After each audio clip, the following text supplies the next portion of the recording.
Հանրապետության հրապարակ կառավարական տուն 1 խաղաղության գործընթացի առաջին հասցեն է։ Իմ թիկունքում գտնվող հենց այս կառույցում անցնող տարի քաղաքական այնպիսի որոշումներ կայացրին, որոնք պիտի դառնային հայ-ադրբեջանական գործընթացի անկյունակարը։ 2025-ը մեկնարկեց Ադրբեջանի ամենօրյա ապատեղեկությամբ, թե իբր սահմանին հայկական զինված ուժերը կրակում են։ Ագրեսիվ հռետորաբանությամբ հանդես եկավ Ադրբեջանի նախագահը։ Սուրբ Ծննդյան ճրագալույցից մեկ օր անց Ալիևը պիտի հայտարարեր ժամանակակից հայկական պետությունը ֆաշիստական է եւ որ այսպես կոչված Զանգեզուրի միջանցքը պետք է բացվի։ Մեկ օր անց վարչապետ Փաշինյանը արձագանքեց. Ադրբեջանը փորձում է տարածաշրջանում էսկալացիայի լեգիտիմություն ձևավորել։ Ադրբեջանի համար տարվա սկզբին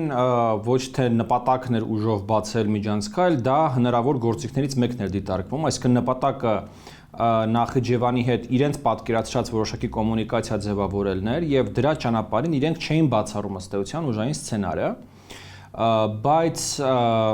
առաջին հերթին Եվրոպական միության, Միացյալ Նահանգների ակտիվ դերակատարությունը 21-22 թվականներին, 23 թվականին դրանք ցույց տվեցին, որ Ադրբեջանի համար նման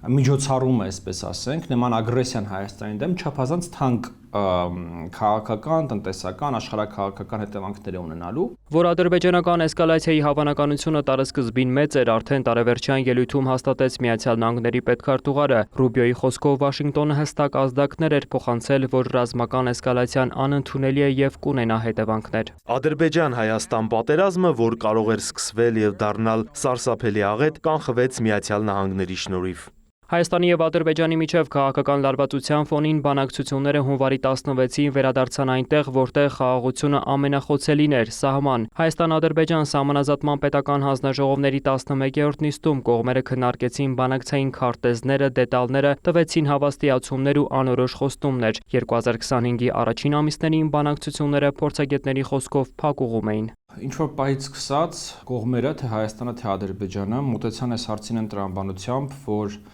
չկա երրորդ խաղացող, չկա այսպես մի արբիտր, որ իրենց կարողանալու է բերել ընդհանուր հայտարարի, դա հիմնականում վերաբերվում էր արևմտյան պետություններին, որտեղ Ռուսաստանը ըստ էության ինքն էր իրեն դուրս դրել այդ գործընթացներից, այն պահից սկսած, երբ որ ինքը իր պարտավորությունները Արցախում եւ Հայաստանի նկատմամբ չէր իրականացնում։ Խաղաղության գործընթացի հաջորդ կանգառը դիվանագիտական հարթակն էր, այստեղ կլոր տարի կետ առ կետ քննարկեցին ու համաձայնեցրին պայմանագրի դետալները, ձևակերպումները, չնայած առաջընթացին մի շարք հարցեր դեռևս մնում են չլուծված։ Մարտի 13-ին արդեն երկու մայրաքաղաքներից Երևանից ու Բաքվից հնչում է տարվա ամենասպասված հայտարարությունը։ Խաղաղության համաձայնագրի տեքստը համաձայնեցված է։ Խաղաղության համաձայնագրի շուրջ բանակցությունները ավարտված են, տեքստը երկար բանակցություններից հետո համաձայնեցված է։ Այդուհանդերձ Ադրբեջանը շարունակում էր հիշատակել Հայաստանի սահմանադրության փոփոխության եւ Միսկի խմբի լուծարման պահանջը, ինչպես նաեւ տեղեկատվական տիրույթում տակ պահել արևմտյան ադրբեջանցիների վերադարձի թեզը։ Հայ-ադրբեջանական խաղաղության բանակցությունների հանգուցային կետը հուլիսին էր, գործընթացը տեղափոխվեց ուղիղ երկխոսության դաշտ։ Հուլիսի 10-ին Հայաստանի վարչապետը եւ Ադրբեջանի նախագահը Աբու Դաբիում արձանագրեցին, որ ուղիղ բանակցությունների ձևաչափը արդյունավետ է։ Ժամանակակից փուլը հայ-ադրբեջանական կարգավորման գործընթացի սկսվել է հենց Աբու Դաբիում, երբ որ կողմերը առանց միջնորդների կարողացան գալ ընդհանուր հայտարարի գրեթե բոլոր հարցերի շուրջ բացառությամբ մեկի, բացառությամբ կոմունիկացիաների, բայց անգամ այդ հարցի շուրջ ես կարծում եմ, որ դեռևս Աբու Դաբիում եղավ որոշակի պայմանավորվածություններ Միացյալ Նահանգների դերակատարության մասին։ Եվ հաջորդիվ եղավ արդեն Վաշինգտոնյան դեկլարացիան, որը որ հնարավոր դարձրեց ըստ էության բոլոր հարցերի շուրջ գալու կոմպրոմիսի։ Օգոստոսին գործընթացը հասնում է տարվա ամենավճռորոշ կետին։ Վաշինգտոնում նախաստորագրվում է խաղաղության համաձայնագիրը, խաղաղությունը միսուարյուն է ստանում։ Օգոստոսի 8-ի ուրեմն համաձայնագիրը ինքը միջազգային հարաբերությունների մեջ բավականին հազվադեպ հանդիպող, բայց win-win, հաղթող տարբերակն է։ Երբ որ բոլոր կողմերը ընդհանուր առմամբ ստացան կամ ամեն ինչ որ ցանկանում են կամ դրա մեծ մասը։ Տեսեք, Հայաստանը ստացավ ուրեմն երաշխիքներ, որ իր տարածքում անցնող կոմունիկացիան ունելու է իր ինքնիշխանության, իրավազորության,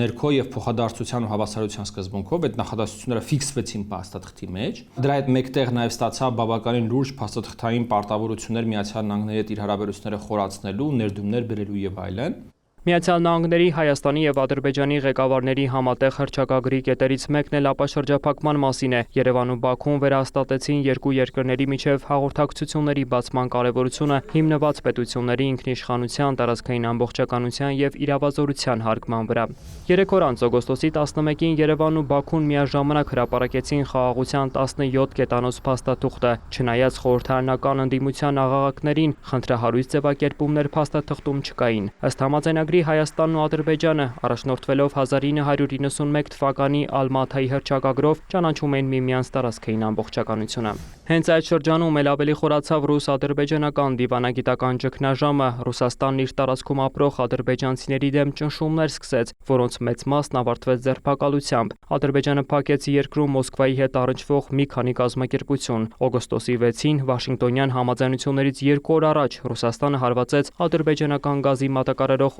ուկրաինական խողովակաշարին։ Բայց երբ ռուսները ֆիքսեցին, որ Ադրբեջանը առնվազն բանակցում է այլ տարբերակներ, իրենց հարաբերությունները խիստ լարվեցին եւ այո, դուք տեսաք նաեւ այն հարվածները, որոնք որ դուք տեսաք։ Բայց սա ես կարծում եմ ունեցավ հակառակ ազդեցություն եւ սա ել ավելի արագացրեց կատալիզատորի դեր ուրեմն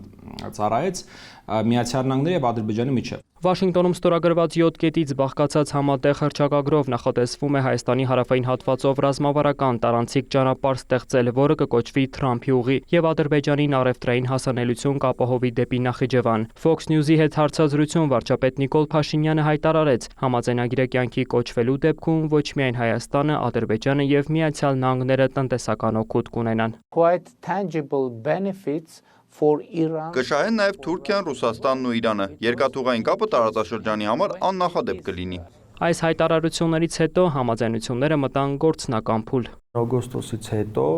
տրամաբանությունը արտաքին քաղաքականության դաշտում այդ փաստաթղթի հիման վրա է եւ մենք տեսնում ենք այդ փաստաթղթին համահունչ որոշակի քայլեր առնվազն քննարկումների տեսքով եւ այցեր դեպի Հայաստան, մասնավորապես հայ-ամերիկյան հարաբերությունների ռազմավարական բնույթի ամրապնդման տեսանկյունից սա մի ուղղություն է եւ միևնույն ժամանակ կարելի ասել, որ արտաքին քաղաքականության հավասարակշռման ուղղված քայլեր, որոնք չեն հակասում այդ փաստաթղթի տրամաբանությանը, ակնհայտ է Միացյալ Նահանգների շահագրգռվածությունը այս տարածաշրջանում եւ թրիփի համար գործնական որոշակի քայլերի հեռանկարը, որը կարծում եմ արդեն ավելի իրատեսական կլինի հաջորդ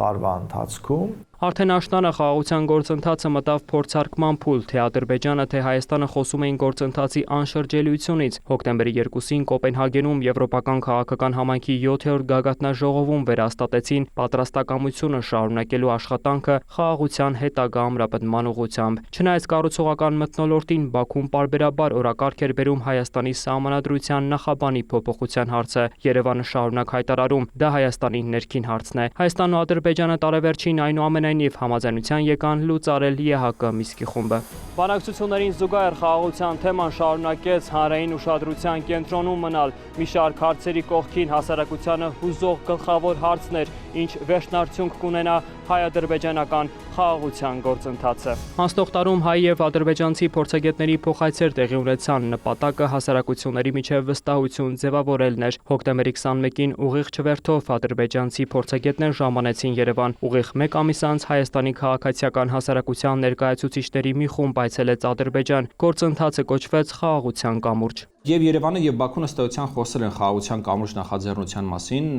որպես այդպեսին, որպես 1.5 բանակցություններ կամ 1.5 track, հա, սա նույնպես բավականին կարևոր մի կապուղի է, հաղորդուղի է, որը որ մի կողմից ինչպես նշեցի պետք է փորձի եւ աշխատի հասարակությունները խաղաղության պատրաստելու եւ մյուս կողմից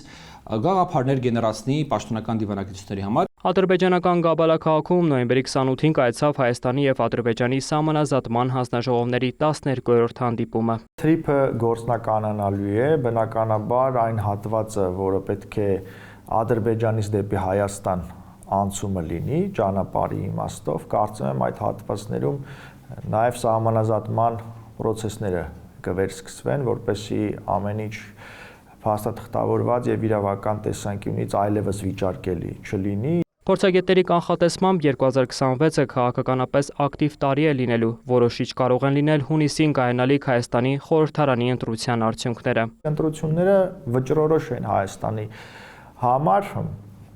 մեկ պարզ պատճառով, այսինքն ինքնիշխանության ամրապնդում, թե կրկին վերադարձ այն քաղաքական գծին, այն միակողմանիությանը, մեկ սուբյեկտից լիարժեք կախվածությանը, որի հետևանքները մենք մեր մաշկի վրա զգացել ենք բազմաթիվ աղետալի դրսևորումներով, այսինքն այդ միակողմանի քաղաքականությունը, որը թույլ չտվեց զարգացնել մեր ռեսուրսները, թե տնտեսական, թե ռազմական, թե քաղաքական տեսանկյունից եւ բնականաբար հիմա տարվում է ամբողջությամբ հակառակ գիծ այդ քաղաքականությունը։ Այսպիսով 2025-ին խաղաղության գործընթացը անցավ քաղաքական, դիվանագիտական եւ հանրային քննարկումների ակտիվ փուլերով։ 2026-ին սկսվում է պայմանագրի ստորագրման հետհաշվարկը։